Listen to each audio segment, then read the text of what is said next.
The U.S. Coast Guard says that all 5 people on board the missing Titan submersible died after a catastrophic implosion. They said pieces of the sub have been found on the ocean floor around 500 meters from the wreck of the Titanic. It has emerged that the U.S. Navy had already reported sounds consistent with an implosion on Sunday. It's not clear why this information is only coming to light now. After days of urgent searching, rescue efforts for the Titan took a grim turn. The US Coast Guard, along with Canadian, British and French teams, scoured 20,000 square kilometres. Their extensive search uncovering pieces of the sub scattered on the ocean floor. An ROV, or remote operated vehicle, from the vessel Horizon Arctic discovered the tail cone of the Titan submersible approximately 1,600 feet from the bow of the Titanic on the seafloor. Extreme pressure appears to have crushed the 6.5-metre vessel, killing the 5 men on board. They included the pilot, who was also the CEO of the company leading the expedition, Ocean Gate. The company was on its 3rd trip to explore the Titanic, despite various safety concerns about its expeditions to the deep-sea wreck. It's just tragic, and it's horrific, and it's unnecessary. And by the way, it's not lost on me as somebody who's studied the meaning of Titanic. It's greater meaning to us, you know, historically and societally, that it's about warnings that were ignored. That ship's lying at the bottom of the ocean, not because of the nature of its steel or the nature of its compartments, but just because of bad seamanship. The company released a statement expressing condolences for the families of those killed. Other passengers included a French submarine expert, a British billionaire, and a Pakistani-British business tycoon and his son. Rescuers couldn't confirm whether the bodies of those killed could be recovered. So this is an incredibly unforgiving environment down there on the seafloor. And the debris is consistent with a catastrophic implosion of the vessel.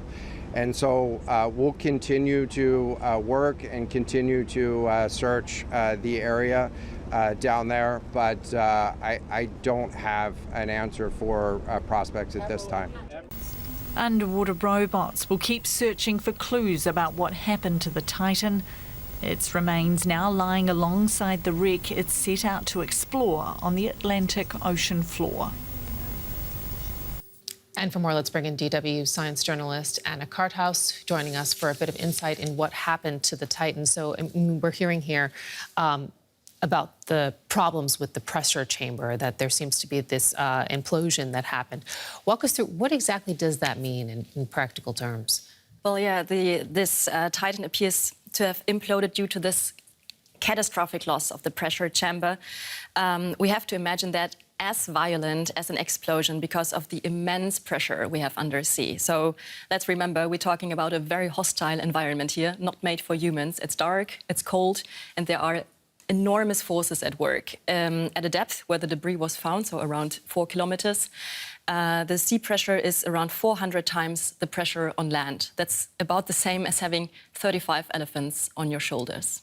Wow. I mean, we don't know a lot at this point. We don't know about the timeline, but, you know, the initial indications that we are indeed getting, does it seem as if there was any hope for the 5 who were on board? Well, that's really important to stress here. The investigations are just about to start. It's very early days, and we have to wait for any information that's coming in over the next couple of hours, days, weeks, months.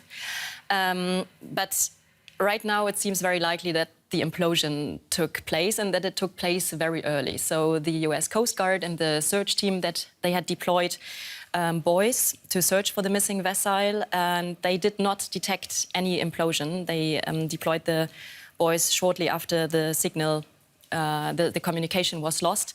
But we learned, however, quite recently that the US Navy says it recorded a sound consistent with an implosion. And if this implosion really took place, the passengers would have been dead within milliseconds, probably. We heard there in the piece some concerns over safety of this vessel in particular. Could this have been avoided? I mean, were those widely known about? Yeah, as it's always easy to pinpoint in hindsight, but there were major concerns raised by submersible or marine experts. So first, the design of the Titan was unusual, so to say. Most sea subs are built spherically, and this one was tube-shaped to fit in 5 passengers because it was a tourism expedition. Also, the material was different. So it was made of carbon fibers, and questions have been raised about the reliability of this material under deep, deep sea pressures. And then the Titan had not been through any external independent certification process. These concerns were already raised in 2018. So it's very tragic to witness the loss of the 5 passengers 5 years later. Some important perspective. Anna Carthouse from DW Science. Thank you so much for bringing that insight.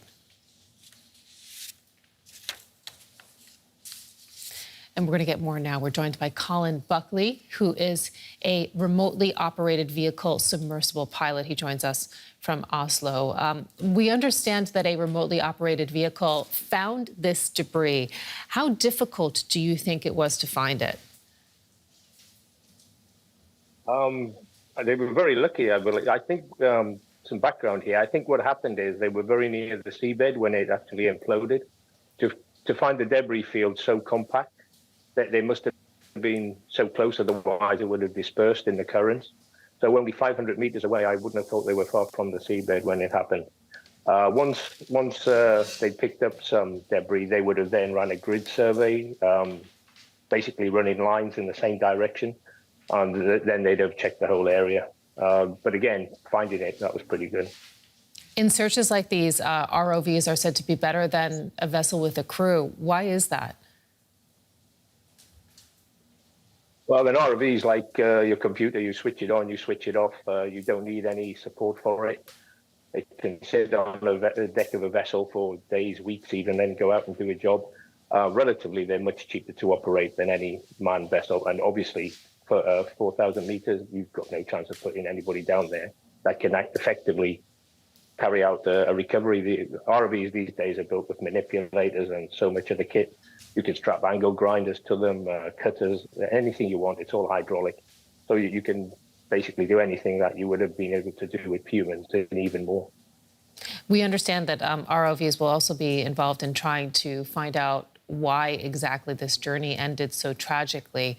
Does it mean that debris will need to be lifted to the surface, or could it all be done just with ROVs operating on the ocean floor, you think?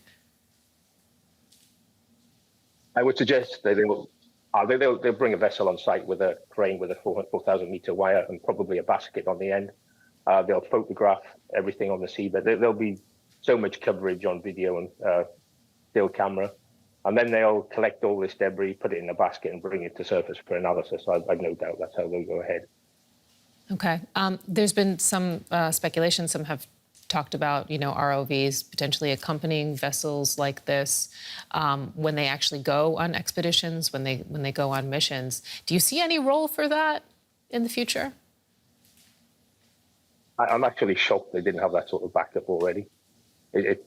Listening to what everybody said over the last few hours, it does seem like they were on a shoestring, and they were saying that it's £250,000 per person, but in the offshore world, if you hire a boat out, you're looking $500,000 for a day for a general survey vessel. So they were running the costs very low. I think if they do this again, they probably have to expand an operation so there's much more backup, and also use beacons on the sub, which they never did, so they could pinpoint it at any point of the dive. Okay, some important perspective. Thank you so much for your expertise, Colin Buckley, a remotely operated vehicle submersible pilot. We appreciate it.